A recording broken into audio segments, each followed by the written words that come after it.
మీరు ఏ బాధ్యత అయితే నా పైన పెట్టారో అది ముందలు తీసేందుకు నేను సిద్ధంగా ఉన్నా. ప్రతి మంగళగిరి ప్రజల్ని నా గుండెల్లో పెట్టుకుని నేను కాపాడుకుంటా, నిలబెట్టుకుంటా. నా లక్ష్యం ఒకటే, భారతదేశంలో నంబర్ 1 నియోజకవర్గం ఏదంటే ఆలోచిస్తే దానికి చిరునామా మంగళగిరి చేసే బాధ్యత మీ లోకేష్ తీసుకుంటాడని ఈ సభాముఖం తెలుపుకుంటూ, తల్లి మీరందరూ ఒక్కసారి ఆలోచించమని కోరుతున్నాం.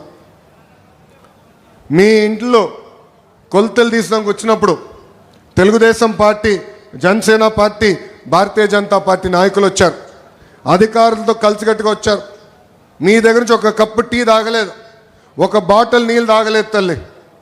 స్వచ్ఛందంగా వచ్చి మీకు సేవ చేసాక వచ్చారు తల్లి.